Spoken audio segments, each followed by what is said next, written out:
শ্রীরামকৃষ্ণ এর মধ্যে হঠাৎ করে একটা অসাধারণ কথা বললেন। তিনি বলছেন, তিনি তার নাম অভেদ। ভগবান আর ভগবানের নাম এই দুটি অভেদ। আমরা যখন ভগবানের নাম জপ করি, আমরা মনে করছি শুধু নামটা বলছি, তা কিন্তু না। সঙ্গে সঙ্গে আমরা ভগবানকেই স্মরণ করছি। তো ভগবানকে স্মরণ করা আর ভগবানের নাম, চৈতন্য মহাপ্রভু এইটি দিয়েছিলেন এবং ঠাকুরের প্রায় 400 বছর আগেই তিনি ওইটি বলছেন যে কেমন করে এই শুধু নামটি করো। আর তখন তিনি যখন এটি বলছেন, তখন দেশের অবস্থাটা যদি আমরা খেয়াল রাখি, তখন দেখব বড় করে পুজো করা, তারপরে তীর্থ করা, এসব সম্ভব ছিল না। ফলে উনি শুধু বলছেন হরে কৃষ্ণ করলেই হয়ে যাবে।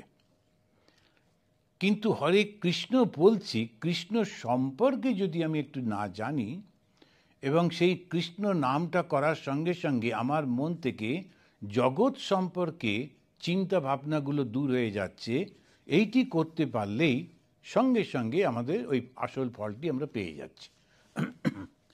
একটা জিনিস যদি আমরা মাথায় রাখি, এই জগৎ আর ঈশ্বর, এই দুটো, ঈশ্বর জগৎ সৃষ্টি করেছেন, আবার তিনি চাইছেন তোমরা জগৎটা নিয়ে মেতে থাকি, খেলা করি ইত্যাদি। আবার মাঝে মাঝে তিনি চাইছেন যে না, যারা যারা পারবে যদি ওইটি ছেড়ে আমার কাছে আসে তাহলে আমি খুশি। এইরকম একটা অবস্থার মধ্যে পড়েছে মানুষ।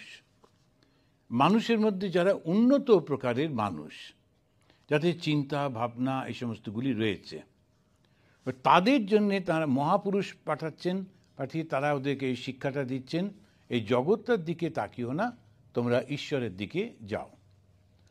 বাকি কারোর জন্য অতটা চিন্তা ভাবনা হচ্ছে না, পশু পাখির জন্য এরকম বলা হচ্ছে না, ওরা ওদের মতো যেমন আছে থাকলো।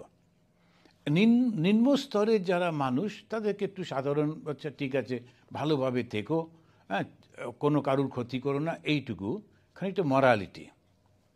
কিন্তু যারা আরও উন্নত জীবন যাপন করতে চায়, ঈশ্বরকে পেতে চায়, ওই তাদের জন্যে বলা হচ্ছে যে তোমাকে এটা জানতে হবে। শুধু নাম করলাম, কীর্তন করলাম, নাচলাম, প্রসাদ খেলাম, এটা খুব সাধারণ লেভেলের, হবে না তা নয়। ভগবানের নাম যখন করছি একটু তো কিছু হবে, কিন্তু নামটা করছি কেন? এই যে উপবাস করে, উপবাসটা করি কেন? এটা যদি জানা থাকে, তার ফলটা অনেক ভালো হয়। যে আমি উপবাস করছি অর্থাৎ ভগবানকে স্মরণ করব বলে। উপবাস শুধু না খেয়ে থাকাটা নয়।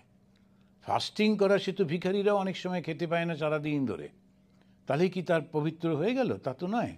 উপবাস হচ্ছে আমি আমার খাওয়া এবং দৈনন্দিন অন্য সমস্ত কাজ আমি আর করছি না, সেদিন আমার সম্পূর্ণ ডেডিকেশন হচ্ছে ভগবানকে স্মরণ করা, ভগবানের নিকটে থাকা, বাস করা, উপবাস। কিন্তু সেই বাসটা করব কি করে? তখন তার নাম কীর্তন করা, সারাক্ষণ তার নাম করছি। সেই জন্যে ঠাকুর মনে করিয়ে দিলেন তিনি অর্থাৎ ঈশ্বর আর তার নাম অভেদ।